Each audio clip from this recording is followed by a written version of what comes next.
Du nouveau pour l'apéro, la Bourgogne a désormais son chorizo à base, bien sûr, de viande charolaise. Et c'est justement l'heure de le déguster ce midi sur France 3, en direct du Morvan, avec celles et ceux qui sont à l'initiative de ce chorizo. Avec vous, Amélie Douai, et donc tous ces charcutiers. Bonjour à vous, Amélie. Bonjour à tous, je vous l'ai promis, on parlera aujourd'hui d'un produit 100% Morvan, un chorizo pur bœuf 100% charolais. Mais avant, je ne résiste pas, regardez autour de vous, il y a ici 18 000 jambons du Morvan qui sont en train de sécher dans ce séchoir à jambon. Pour nous en parler, j'ai le responsable du site, Vincent, à mes côtés. Bonjour Vincent. Bonjour. Parlez-nous tout d'abord de ces merveilleux jambons, le jambon du Morvan. C'est la spécialité de la maison Fernand Dussert? C'est la première spécialité de Dussert, oui.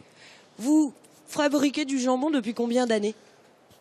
1900, les premiers primes à la Foire de Paris étaient de 1904. Oui. Et pourquoi du jambon dans le Morvan à l'origine? Dans le Morvan, c'est une zone de montagne. Oui. Il y avait beaucoup de fermes, Oui. beaucoup d'élevage de porcs. Donc chacun salait son jambon. Et la tradition est Et restée. la tradition est restée chez nous. Alors, la particularité du jambon du Morvan, avec la différence avec le jambon du Haut-Doubs, par exemple, c'est quoi? Il n'est pas fumé. Il est salé Salé. et séché naturellement. C'est-à-dire que là, dans cet endroit qu'on est en train de visiter en images, on entrepose des jambons pour combien de temps? Dans cette pièce-là, il y reste 4 mois à peu près. Oui. Un jambon du Morvan, pour nous, c'est 9 mois de sèche. Mhm. Du début du sellage jusqu'à ce qu'il sorte. Et au départ, c'est un cuisseau comme celui-là, c'est quoi? Ce sont des cuisses de jambon qui font 10,5 kg une fois parées, Oui. qui sont salées. Et après, elles suivent leur évolution dans les séchoirs, la cave à finage, ainsi de suite. Dans cette maison, vous êtes très attaché aux produits du terroir. Ce sont des cochons de chez nous? C'est des cochons, c'est des porcs qui viennent de Bourgogne-Franche-Comté. Ceux-ci viennent du Val d'Aon, Oui. puisqu'on travaille beaucoup avec le Jura, Oui. ils font de la saucisse de morteau. Et nous, en fin de compte, on valorise leurs cuisses de jambon en les salant. Et eux, ils n'ont pas besoin de la cuisse? Ils en ont moins besoin que nous. D'accord. Je vous abandonne quelques instants, Vincent, parce que à la maison Fernand Dussert, on fait bien d'autres choses et on a rendez-vous au séchoir à saucisson. Jean-Baptiste Sido, je vous rejoins ici. On est à l'embossage des saucissons, c'est ça? Tout à fait. Donc vous êtes au cœur de la fabrication du saucisson sec traditionnel fabriqué par Fernand Dussert. Voilà, c'est une production historique. Encore une mise en avant du terroir. Là, c'est une fabrication de saucisson sec aux noisettes. Donc embossage avec un bois naturel, avec des porcs bien entendu français, une recette un petit peu maison qui a fait la caractéristique et la notoriété de notre entreprise. Donc voilà, embossé en frais, manuellement, vous le voyez. L'équipe est au travail et puis on va attendre ensuite 4 semaines pour obtenir le saucisson sec prêt à consommer. Eux aussi vont passer au séchoir derrière? Tout à fait, ils sont exposés sur un cadre. Après, l'ensemble du cadre va passer dans les séchoirs pendant 4 semaines avec une hygrométrie et une température qui sera adaptée, qui sera contrôlée pour obtenir le produit le plus parfait possible. Alors, rejoignez-moi là, par là, Jean-Baptiste. On s'est fait un petit présentoir.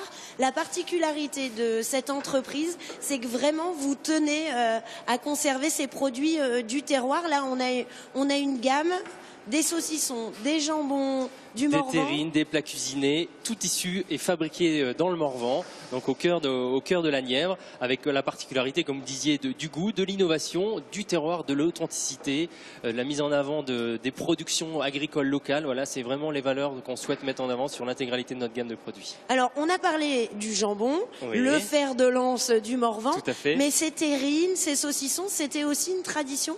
Tout à fait. C'est vrai que quand on tuait les porcs, il y avait le jambon qui était bien sûr transformé en jambon sec. Il fallait utiliser tous les morceaux du porc. Donc une partie servait à fabriquer les saucissons. Et puis avec les autres morceaux, au niveau de la gorge, etc., on s'est mis à fabriquer des terrines, des plats cuisinés.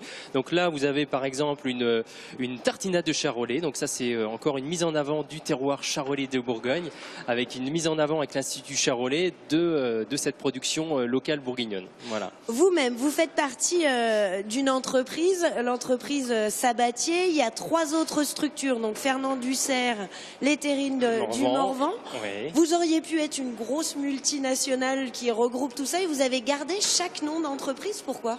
C'est un choix stratégique aussi des valeurs de l'entreprise. C'est une entreprise qui est toujours 100% familiale aujourd'hui. Et ce qu'on souhaite, c'est vraiment mettre en avant notre terroir, notre particularité, nos innovations. On est vraiment dans de la différenciation. On n'est pas là pour concurrencer les grosses multinationales. On est là pour justement apporter une différenciation, une valeur ajoutée. Et c'est ce qui a fait la notoriété, la légitimité de notre entreprise. Donc on continue tel qu'on l'a toujours fait en amenant cette petite touche innovante, comme on le voit avec le crémeux d'escargot, voilà, qui est un produit qui a fait sensation depuis 2 ans. C'est l'escargot revisité, un escargot mixé avec un petit côté crémeux idéal pour l'apéritif. Voilà. L'idée, c'est d'avoir quand même la force du réseau pour pouvoir toucher la grande distribution tout en restant local. Exactement. On est à l'échelle de cette petite PME locale, traditionnelle, régionale, et on essaie de toucher un maximum de clients et de faire plaisir. Ce qu'on souhaite, c'est vraiment que le consommateur se fasse plaisir en achetant et en dégustant nos produits. Merci Jean-Baptiste. Et vous le voyez, en plus ça fonctionne puisque le chorizo a eu un prix de l'innovation. Du coup, on va aller le voir de plus près, ce chorizo. Bon Vincent, ces fameux chorizo, Oui. on les a devant nous. C'est la nouvelle création, 100% pur bœuf. 100% pur bœuf charolais, oui. C'est-à-dire que vous réutilisez des morceaux Toute la partie avant de l'avant. de l'avant De l'avant de bœuf, pardon. de bœuf charolais. Donc tout ce qui est collier, capa, basse-côte. C'est des parties un peu moins nobles qui sont moins C'est les utilisées. parties qui étaient moins faciles à valoriser et qu'on a essayé de valoriser avec le saucisson et le chorizo pur bœuf maintenant.